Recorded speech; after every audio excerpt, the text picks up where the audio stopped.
দেশের সংবাদে সবাইকে স্বাগত জানাচ্ছি। আমি মৌমিতা জান্নাত। অন্যান্য অঞ্চলের খবরের সঙ্গে আজ থাকছে খুলনা বিভাগের সংবাদ রূপসার তীরে। শুরুতে গাড়িয়া লাইফ ইন্স্যুরেন্স সংবাদ শিরোনাম। ঢাকা সিলেট মহাসড়কের আশুগঞ্জ বিশ্ব রোড অংশে যান চলাচলে ধীরগতি, বেহাল ব্রাহ্মণবাড়িয়া, নোয়াখালী ও দিনাজপুরের আঞ্চলিক সড়ক। বছরে ৮ মাস পানিবন্দী থাকে খুলনার ডুমুরিয়া ও ফুলতলার লক্ষাধিক মানুষ। নদী ও খাল ভরাটি মূল কারণ বলছেন ভুক্তভোগীরা। শুনছিলেন শিরোনাম, এবার বিস্তারিত।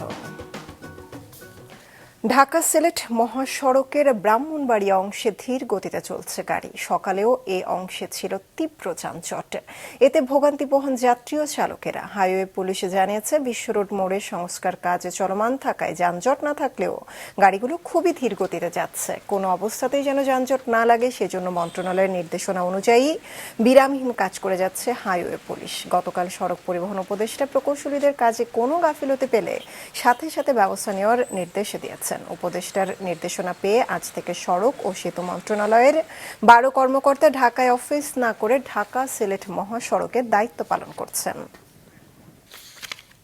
ব্রাহ্মণবাড়িয়া থেকে ঢাকা সিলেট মহাসড়কের সবশেষ অবস্থা জানিয়েছেন জেলা রিপোর্টার আশেক মান্নান হিমেল। ঢাকা থেকে ছেড়ে আসা গাড়িগুলো এবং সিলেট থেকে সিলেট যে ঢাকামুখী গাড়িগুলো, সেগুলো কিন্তু আসলে সবগুলোই স্বাভাবিকভাবে চলাচল করছে এবং কিছু কিছু জায়গায় ভাঙ্গাচোরা অংশে সেই জায়গাগুলোতে আস্তে আস্তে একটু স্লোলি চলাফেরা করছেন। এবং এখানে দেখা যাচ্ছে হাইওয়ে পুলিশের অনেক তৎপরতা দেখা যাচ্ছে। হাইওয়ে পুলিশ বিভিন্ন স্পটে যাতে কোনোভাবেই গাড়িগুলোর জটলা না পড়ে সেজন্য তারা কাজ করে যাচ্ছেন। এবং কালকে উপদেষ্টা কিন্তু কঠোর নির্দেশনা দিয়ে গেছেন এখানে যেন কোনো অবস্থাতে যানজটের সৃষ্টি না হয় এবং 12 জন ইঞ্জিনিয়ারকে দায়িত্ব দেওয়া হয়েছেন এই কাজগুলো দ্রুত করার জন্য। ইতিমধ্যে আমি ব্রাহ্মণবাড়িয়া জেলা প্রশাসক মোহাম্মদ দিদারুল ইসলাম ওনার সাথে কথা বলেছেন। উনি যেমনটি বললেন যে 3 থেকে 4 জন এখানে উপস্থিত হয়েছেন এবং বাকি যে 8 জন আছেন, 8 থেকে 9 জন, ওনারাও আসলে এখানে এসে ক্যাম্পে অবস্থান করবেন এবং এখানে যাতে কোনো ধরনের যানজটের সৃষ্টি না হয় তার মনিটরিং করবেন। ব্রাহ্মণবাড়িয়ার নবীনগর বাঞ্ছারামপুর আঞ্চলিক সড়কটির দৈর্ঘ্য 38 কিলোমিটার। এর মধ্যে 12 কিলোমিটারই খানাখন্দে ভরা, রয়েছে 135টি বাঁক। এদিকে সংস্কারের 1.5 মাসের মাথায় খানাখন্দে ভরে গেছে নোয়াখালীর হাতিয়ার নলচিরা জাহাজমারা মহাসড়ক। অন্যদিকে মেরামতের একদিন পরেই দিনাজপুরের হিলি বিরামপুর সড়কের কার্পেটিং উঠে যাচ্ছে। বিস্তারিত ডেস্ক রিপোর্টে। এটি ব্রাহ্মণবাড়িয়ার নবীনগর ও বাঞ্ছারামপুর উপজেলার একমাত্র আঞ্চলিক সড়কের চিত্র। মাত্র 12 ফুটের প্রশস্ত 38 কিলোমিটার আয়তনের এই সড়কের 12 কিলোমিটার জুড়েই রয়েছে খানাখন্দ ও 135টি ঝুঁকিপূর্ণ বাঁক। সড়কটির এই ভগ্নদশা এবং অপ্রশস্ততা চলাচলকে বিপজ্জনক করে তুলেছে। ভুক্তভোগীরা জানান 38 কিলোমিটারের এই সড়ক পার হওয়ার কথা 1 ঘন্টায়, তবে এখন সময় লাগে 2 থেকে 2.5 ঘন্টা। ঢাকায় বড় বড় ঢাকা থেকে বাস হয়, আমরা আইতে গিয়ে আমরা যানজটে পড়ে যাই। আঁকা বাঁকা তো আসুই, আর অনেক সময় লাগে, আগে লাগে 1.5 ঘন্টা, অনেক 2 ঘন্টা লাগে। এদিকে নোয়াখালীর দ্বীপ উপজেলা হাতিয়ার নলচিরা জাহাজমারা সড়কটি দেখে মনে হতে পারে এটি দীর্ঘদিন ধরে মেরামত হয়নি, তাই বিভিন্ন স্থানে তৈরি হয়েছে এমন খানাখন্দ। অথচ চলতি বছরের মে মাসে 1,60,00,000 টাকা ব্যয় করে হাতিয়ার একমাত্র প্রধান এই সড়কটি মেরামত করা হয়। স্থানীয়দের অভিযোগ, ঠিকাদারি প্রতিষ্ঠান নিম্নমানের পণ্য ব্যবহার করায় মেরামতের 1.5 মাস পরেই আবার আগের চেহারায় ফিরে গেছে সড়কটি। সমস্ত রাস্তাগুলো ভাঙা, ভ্যানগাড়ি চালান জানা, রিক্সা চালান জানা, কত জায়গাতে অ্যাক্সিডেন্ট হয়েছে, যেটার কোনো শেষ নাই। বিষয়টি সড়ক ও জনপথ বিভাগের নজরে আসলে সংস্থাটি ঠিকাদারকে পুনরায় সড়কটি মেরামতের নির্দেশনা দিয়েছে বলে জানান এই কর্মকর্তা। সড়ক ক্ষতিগ্রস্ত হয়ে থাকলে ঠিকাদার নিজ ব্যয়ে এটা মেরামত করে দেবেন আর কি। সেই হিসাবে আমরা তাকে রিমাইন্ডার দিয়েছি, তো সে মেরামত করে দেবে। তার নিরাপত্তা জামানত আমাদের কাছে রক্ষিত আছে, সে এটা মেরামত করে দিলে নিরাপত্তা জামানত সে ফেরত পাবে, নতুবা তাকে নিরাপত্তা জামানত ফেরত প্রদান করা হবে না। এছাড়া দিনাজপুরের হিলি বিরামপুর আঞ্চলিক মহাসড়কটি 24,95,000 টাকা ব্যয় করে মেরামত করে ঠিকাদারি প্রতিষ্ঠান। তবে সড়কটি কার্পেটিং শেষ হওয়ার একদিন পরেই সেটি উঠে যাচ্ছে বলে অভিযোগ স্থানীয়দের। সামনে নাই, ধুয়ে দেয় নাই, কোনো রকমের কোনো কিছু করে নাই, অন্ধকারের মাঝে করে গেছে। আমরা বাধা দেওয়ার পরেও রাস্তা ভালো করেনি। এই বৃষ্টির কারণে যেহেতু এটা হয়েছে, যদি কোনো সমস্যা হয় তাহলে তো রেকটিফাই করবোই, আর রেকটিফাই যখনই করবো তখন তো ঠিকাদারের বিপক্ষে চলে গেল। শুধু দরপত্র আহ্বান ও সংস্কার নয়, ঠিকাদারি প্রতিষ্ঠান যাতে সঠিকভাবে নিয়ম মেনে কাজ করে সেটিও তদারকি প্রয়োজন, নইলে সরকারের কোটি কোটি টাকা নষ্ট হবে, এমনটাই মনে করেন স্থানীয়রা। সাদেকুর রহমান সিদ্দিকী, মাছরাঙা, নিউজ ডেস্ক। এবার খুলনা বিভাগের সংবাদ রূপসার তীরে।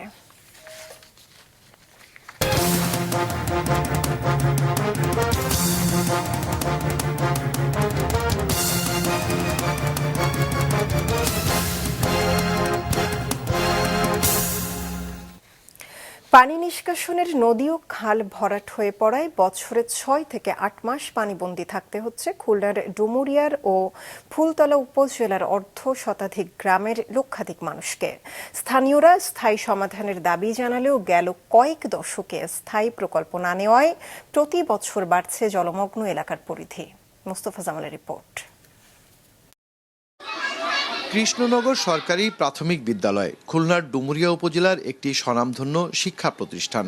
1940 সালে প্রতিষ্ঠিত এই প্রতিষ্ঠানের লেখাপড়ার মানও বেশ সন্তোষজনক, কিন্তু বছরের 6 থেকে 8 মাস এই বিদ্যালয়ে আসতে গেলে শিক্ষার্থীদের পাড়ি দিতে হয় হাঁটু থেকে কোমর পানি, পার হতে হয় ঝুঁকিপূর্ণ বাঁশের চার। বেশ কিছু বছর ধরে চলছে এই অবস্থা। এতে বছরের বড় একটি সময় নিরাপত্তার ঝুঁকিতে থাকে শিক্ষার্থীরা, পাশাপাশি ব্যাহত হচ্ছে বিদ্যালয়ের শিক্ষা কার্যক্রম। আমি আসছিলাম সেই সময় পা পিছলামের চারপাশে পড়ে গিয়েছিলাম, আমার ব্যাগটা সব ভিজে গিয়েছিল, তারপরে আমরা আসতে পারলাম না। সব বাচ্চারা ছোট ছোট, কেউ সাঁতরাতে পারে কেউ পারে না, এই জন্য আমাদের প্রতিনিয়ত বাচ্চাদের নিয়ে সবসময় টেনশন থাকতে। এ কারণে আমাদের স্কুলের শিক্ষার্থীর উপস্থিতি অনেক কম। কেবল শিক্ষা প্রতিষ্ঠান নয়, প্রায় 8 মাস ধরে ডুবে রয়েছে ডুমুরিয়া ও ফুলতলা উপজেলার 50টি গ্রামের সড়ক, বাড়ি, ফসলের মাঠ, মাছের ঘের। জলাবদ্ধতায় ডুবে রয়েছে দেবালয়ও। এতে আর্থিক, সামাজিক ও মানবিক সংকটে দিনাতিপাত করছেন এখানে বসবাস করা কয়েক লক্ষ মানুষ। 3 বছর কোনো ধান হচ্ছে না, বিল মাল দিলাম বাসে চলে গেছে। বাথরুমে বাইরে যাওয়াও সমস্যা, রান্না করারও সমস্যা। দুর্গন্ধর গুতো আমরা দুটো ভাত খাবো তাও খেতে পারি না, চারিপাশে পচানি। পানি উন্নয়ন বোর্ড বলছে পানি নিষ্কাশনে 40 কোটি টাকার একটি প্রকল্প বাস্তবায়নাধীন। অপরদিকে দীর্ঘমেয়াদী স্থায়ী প্রকল্পের প্রয়োজন বলছে জেলা প্রশাসন। ওটাতে 5টি পাম্প আছে এবং এই রামদিয়া থেকে আমাদের সালতা পর্যন্ত যে চ্যানেলটা আছে এটা 15.5 কিলোমিটার ড্রেজিং করা হবে, ভিতরে খাল খনন আছে। এরকম দীর্ঘমেয়াদী সমাধান যদি আমরা করতে না পারি তাহলে এই জিনিসগুলো চলতেই থাকবে। তো আমরা চাচ্ছি যে কোনো বিষয়ে একটা স্থায়ী সমাধান প্রয়োজন। এই অঞ্চলে 30,000 হেক্টর চাষযোগ্য জমি ও জলাবদ্ধতা থেকে মুক্ত করতে 140 কোটি টাকা ব্যয়ে 6টি নদীর 81.5 কিলোমিটার খননের প্রকল্প অনুমোদনের অপেক্ষায় রয়েছে। মোস্তফা জামাল, মাছরাঙা সংবাদ, খুলনা। ভাঙনের 3 দিন পরও মেরামত হয়নি খুলনার দাকোপ উপজেলার বটবুনিয়া এলাকায় বাঁধ। ফলে বটবুনিয়া বাজারের পাশে প্রথমে 80 ফুট ভাঙলেও তা ধীরে ধীরে বাড়ছে। এছাড়া জোয়ারের সময় নতুন করে প্লাবিত হচ্ছে আরও এলাকা। স্থানীয়রা জানান আগে থেকেই জায়গাটি ভঙ্গুর অবস্থায় ছিল। 3 দিন আগে জোয়ারের চাপে রাতে বাজারের পাশে ঢাকি নদী সংলগ্ন বাঁধ ভেঙে যায়, পানিবন্দী হয়ে পড়ে 6 গ্রামের কয়েক হাজার পরিবার। ডুবে যায় কমপক্ষে 300 হেক্টর কৃষিজমি। এতে ধানসহ সকল ফসল নষ্ট হয়ে যায়। পানি উন্নয়ন বোর্ড বলছে জোয়ারের চাপ বেশি থাকায় বাঁধ মেরামত করা যাচ্ছে না। তবে এই অজুহাতে ক্ষুব্ধ স্থানীয়রা।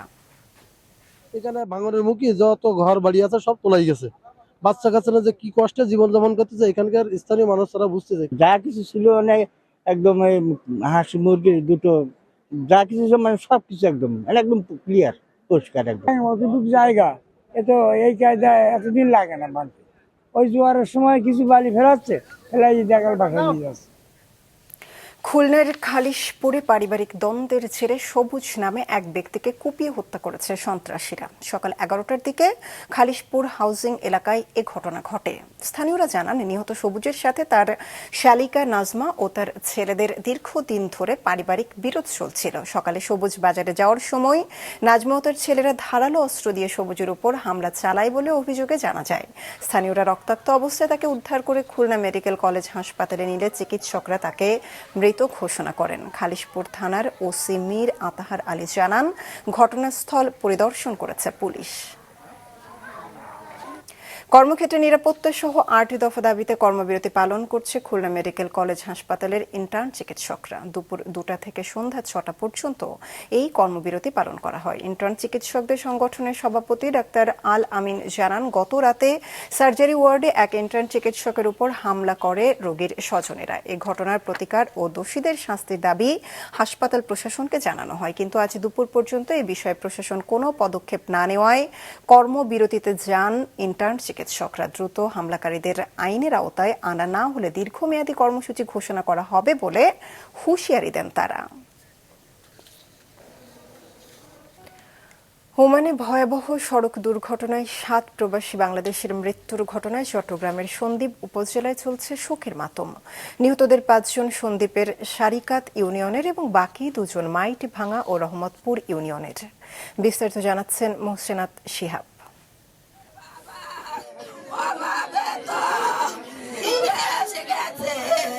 এ কান্না প্রিয়জন হারানোর বেদনায় দিশেহারা স্বজনদের।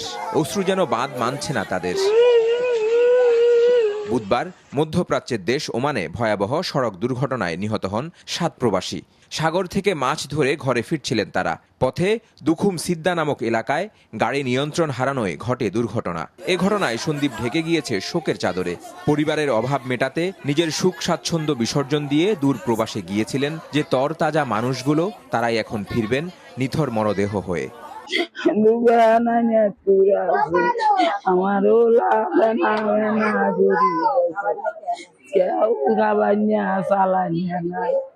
আপনারা যদি দয়া করে 17-18 দিন আগে উনি বিদেশে গেছে, রিং লই দানা টানা করে পাশে জায়গা আসতো, জায়গা বিক্রি করে গেছে, বুঝছেন। ওনার 2টা হলাম আইয়া, কিন্তু ফ্যামিলি মেয়েদের যুদ্ধ অনেক অভাবী। গাড়ির মুখোমুখি অ্যাক্সিডেন্ট হচ্ছে, অ্যাক্সিডেন্ট জায়গার মধ্যে মারা গেছে। সাবধানে একটা মেয়ে আছে 4 মাসের। ওমানে বাণিজ্যিকভাবে মাছ ধরার কাজে নিয়োজিত থাকে প্রবাসী বাংলাদেশিদের একটি বড় অংশ। নিহতদের 5 জন সন্দ্বীপের সারিকাত ইউনিয়নের, বাকি 2 জন মাইট ভাঙ্গা ও রহমতপুর ইউনিয়নের।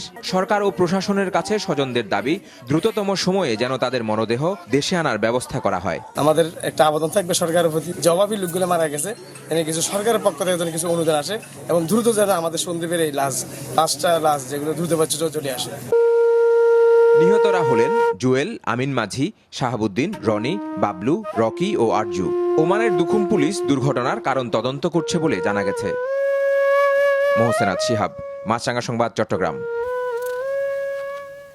শাহজালাল বিজ্ঞান ও প্রযুক্তি বিশ্ববিদ্যালয়ের র্যাগিং এর অভিযোগে অর্থনীতি ও পরিসংখ্যান বিভাগের শিক্ষার্থীদের বহিষ্কারের প্রতিবাদে বিক্ষোভ মিছিল ও প্রতিবাদ সমাবেশ করেছে শিক্ষার্থীরা। দুপুরে বিশ্ববিদ্যালয়ের গোল চত্বরে এই কর্মসূচি পালন করেন তারা। কর্মসূচিতে বিভিন্ন বিভাগের প্রায় শতাধিক শিক্ষার্থী অংশ নেয়। গেল 25 সেপ্টেম্বর সিন্ডিকেট সভায় 2023-24 শিক্ষাবর্ষের শিক্ষার্থীদের উপর র্যাগিং এর অভিযোগে 2022-23 শিক্ষাবর্ষের অর্থনীতি ও পরিসংখ্যান বিভাগের একজনকে আজীবন সহ মোট 25 শিক্ষার্থীকে বিভিন্ন মেয়াদে বহিষ্কার করা হয়। শিক্ষার্থীরা জানান, এই বহিষ্কারাদেশ পুরোপুরি প্রহসন, এটি প্রত্যাহার না করা পর্যন্ত কর্মসূচি চলবে। ময়মনসিংহের মুক্তাগাছায় ভ্যান চালক জাহিদুল ইসলাম হত্যা মামলায় সোহেল রানা নামে একজনকে মৃত্যুদণ্ড দিয়েছেন আদালত। দুপুরে ময়মনসিংহের অতিরিক্ত জেলা ও দায়রা জজ আদালতের বিজ্ঞ বিচারক মোহাম্মদ শামসুদ্দিন এ রায় ঘোষণা করেন। মামলার বিবরণে জানা যায়, 2015 সালে 17 সেপ্টেম্বর ময়মনসিংহের মুক্তাগাছার ভ্যান চালক জাহিদুল ইসলাম ভ্যান নিয়ে বাড়ি থেকে বের হন। রাতে বাড়ি না ফেরায় পরিবারের লোকজন খোঁজাখুঁজি করেন। পরদিন সকালে এলাকায় একটি খাল থেকে তার মরদেহ উদ্ধার করা হয়। জাহিদুলের বাবা মুক্তাগাছা থানায় হত্যা মামলা করে। পরে পুলিশ তদন্ত করে হত্যাকারী সোহেল রানাকে গ্রেফতার করে। ইলিশ ধরায় নিষেধাজ্ঞা কার্যকরে সারা দেশে মৎস্য অধিদপ্তর সহ যৌথ বাহিনীর অভিযান অব্যাহত রয়েছে। গেল ২৪ ঘন্টায় ভোলার চর ফ্যাশনের বিভিন্ন এলাকায় মেঘনা ও তেঁতুলিয়া নদীতে অভিযান চালিয়ে ১৩ জেলেকে আটক করেছে মৎস্য বিভাগ। এ সময় ২৫,০০০ মিটার জাল ও ২০ কেজি ইলিশ জব্দ করা হয়। পরে জব্দকৃত ইলিশ আশেপাশের এতিমখানায় দিয়ে দেওয়া হয়। রাজবাড়ীর পদ্মা নদী থেকে ইলিশ আহরণের অপরাধে ১৬ জেলেকে আটক করেছে মৎস্য বিভাগ। এ সময় তাদের কাছ থেকে ৫,০০০ মিটার জাল ও ৫ কেজি ইলিশ জব্দ করা হয়। নোয়াখালীর কোম্পানিগঞ্জের চর এলাহি ও গুচ্ছ গ্রামে উপজেলা প্রশাসন ও মৎস্য অধিদপ্তর অভিযান পরিচালনা করেছে। অভিযানে ১ জেলেকে আটক করা হয়। এদিকে উপকূলীয় সমুদ্র সীমায় ভিনদেশি জেলের অনুপ্রবেশ ঠেকাতে তৎপরতা বাড়িয়েছে কোস্টগার্ড। আমদানি বাড়ায় সপ্তাহের ব্যবধানে দিনাজপুরের হিলে স্থলবন্দরে চালের দাম কমেছে কেজিতে ২ থেকে ৩ টাকা। এক সপ্তাহ আগে সরু জাতের চাল প্রতি কেজি ৬৬ টাকা দরে বিক্রি হলেও আজ তা বিক্রি হচ্ছে ৬৩ টাকায়। মোটা চাল ৫০ টাকা দরে বিক্রি হলেও তা কমে ৪৯ টাকা দরে বিক্রি হচ্ছে। হিলি স্থলবন্দরের চাল আমদানিকারকরা বলেন, দেশের বাজারে চালের সরবরাহ স্বাভাবিক ও দাম নিয়ন্ত্রণে রাখতে চাল আমদানি অব্যাহত রাখা হয়েছে। এছাড়া ভারতের বাজারেও চালের দাম কিছুটা কমার কারণে দেশের বাজারে চালের দাম কমেছে।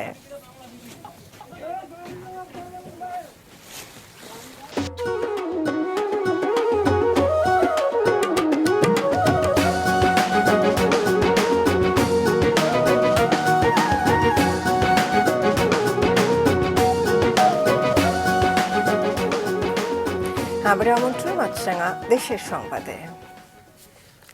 চট্টগ্রাম বিশ্ববিদ্যালয় কেন্দ্রীয় ছাত্র সংসদ চাকসু ও হল সংসদ নির্বাচনের আর মাত্র ৫ দিন বাকি। নির্বাচনী আমেজে মুখর পুরো ক্যাম্পাস।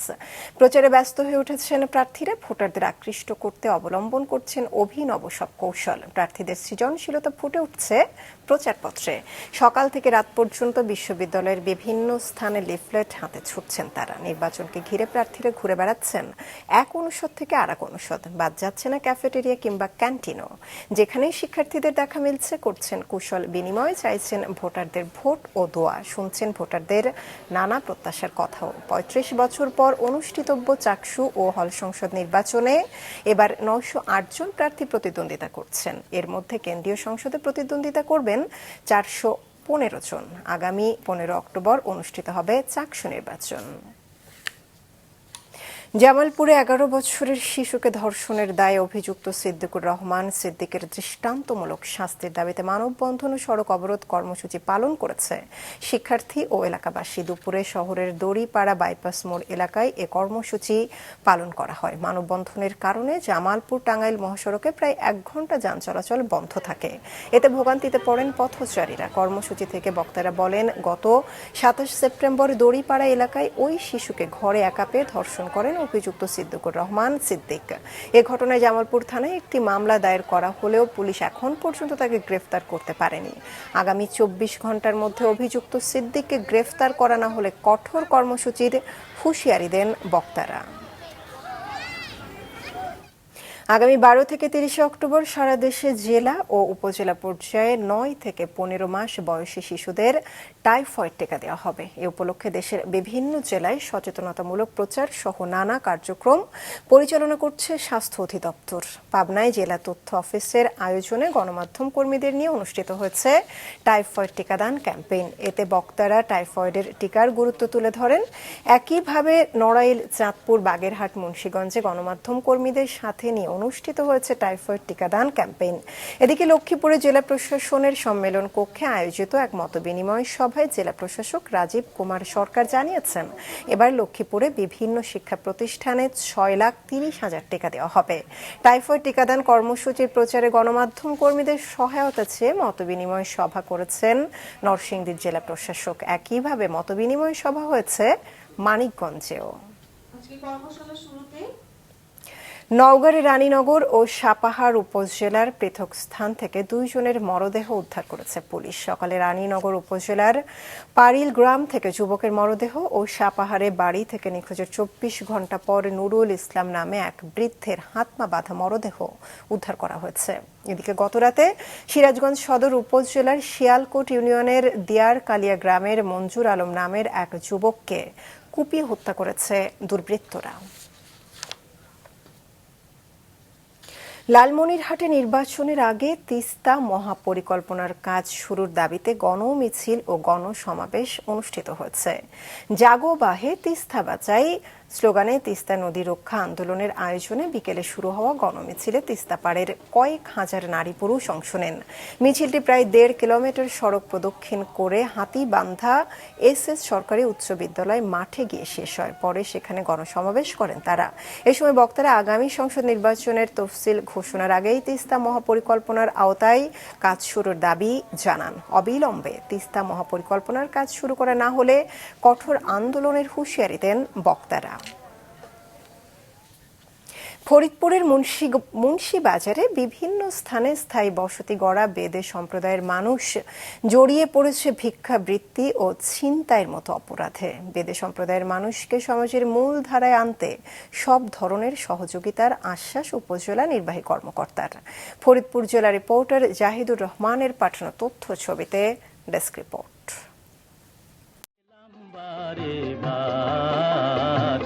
আমার নাম গয়া বাইদা বাবু বাড়ি পদ্মাপার। পল্লীকবি জসিমউদ্দিনের লেখা এই গানের মতো অনেক চলচ্চিত্রেও বেদেদের বিচিত্র জীবনের গল্প দেখা যায়। তারা ছোট ছোট নৌকায় করে এক ঘাট থেকে আরেক ঘাটে ভেসে বেড়াতো। নদীর পাশে অস্থায়ী বসতি গড়ে সাপের খেলা দেখানো সহ নানা লোকজ চিকিৎসা দিয়ে জীবিকা নির্বাহ করত। তবে সময়ের সাথে তাদের জীবনযাত্রার অনেক পরিবর্তন এসেছে। এই যেমন ফরিদপুরের কুমার নদের তীরে মুন্সিবাজারে বসবাসকারী বেদে পল্লীর প্রায় 300 মানুষ মৌলিক নাগরিক সুবিধা থেকে বঞ্চিত হওয়ায় অনেকেই ভিক্ষাবৃত্তি ও ছিনতাইয়ের মতো অপরাধে জড়িয়ে পড়ছে। অভাবে পড়ে এটা করে, অভাবে না পড়লে তার এটা করতো না। আর আমাদের সরকারই দেখে না, তা আমরা নিজেরা তা কামাই করি খাবো না পোলাপানদের পড়ালেখা শিখাবো। বেদে পল্লীর যে ছোট ছোট বাচ্চাগুলা ওরা এসে আমাদের শরীর জড়ায় ধরে এবং বিভিন্ন ধরনের টাকা নেওয়ার জন্য ক্রুজ করে, টাকা না দিলে হ্যারাসমেন্ট করে। এমন অবস্থায় তাদের পাশে দাঁড়িয়েছে মানুষ মানুষের জন্য নামের একটি স্বেচ্ছাসেবী সংগঠন। তাদের স্থাপিত প্রজন্মের আলো স্কুল আলো ছড়াচ্ছে বেদে শিশুদের মাঝে। আমাদের চিন্তা ভাবনা ছিল যে এই বাচ্চাদেরকে কিভাবে আমরা সুশৃঙ্খল করতে পারি, কিভাবে এদের সুশিক্ষিত হিসেবে গড়ে তুলতে পারি। তারই ধারাবাহিকতায় আমাদের এই প্রজন্মের আলো স্কুলটা আমরা আজকে শুরু করেছি। আমরা আশা করি যে আমাদের যে প্রচেষ্টা, আমাদের ভলেন্টিয়াররা আছে, আমাদের শিক্ষকরা আছে, আমাদের ভাইরা আছে, আমরা সকলে মিলে আমরা যদি প্রকৃত অর্থে তাদের মধ্যে শিক্ষার আলোটা প্রয়োগ করতে পারি। যাযাবর বেদে সম্প্রদায়ের জীবনমান উন্নয়নে সব ধরনের সহযোগিতার আশ্বাস উপজেলা নির্বাহী কর্মকর্তার। বিভিন্ন NGO যারা হলো বেদে সম্প্রদায়কে নিয়ে কাজ করে তাদেরকে আমরা জানাতে পারি যে তারা এদের শিক্ষা এবং স্বাস্থ্য বিষয়ক কার্যক্রমগুলো যাতে আরেকটু সিনসিয়ারলি তারা করে এবং এক্ষেত্রে যদি তারা আমাদের গভর্নমেন্ট প্রতিষ্ঠানের বা উপজেলা প্রশাসনের কোনো ধরনের সহযোগিতা চায় এই বাচ্চাদের স্থায়ী ঠিকানা এবং তাদের নাগরিকত্ব বা তাদের জন্ম নিবন্ধন সেবার আওতায় আনার তাদের নিজস্ব এলাকায়, সেক্ষেত্রে আমরা অবশ্যই তাদেরকে সহযোগিতা করতে পারি। সম্মিলিত উদ্যোগে বেদে সম্প্রদায় সমাজের মূল ধারায় আসার সুযোগ পাবে, এমনটাই চাওয়া সাধারণ মানুষের। মাছরাঙা নিউজ ডেস্ক। মাছরাঙা দেশের সংবাদ শেষ করার আগে গার্ডিয়ান লাইফ ইন্স্যুরেন্স সংবাদ শিরোনামগুলো আরও একবার। ঢাকা সিলেট মহাসড়কের আশুগঞ্জ বিশ্ব রোড অংশে যান চলাচলে ধীর গতি, বেহাল ব্রাহ্মণবাড়িয়া নোয়াখালী ও দিনাজপুরের আঞ্চলিক সড়ক।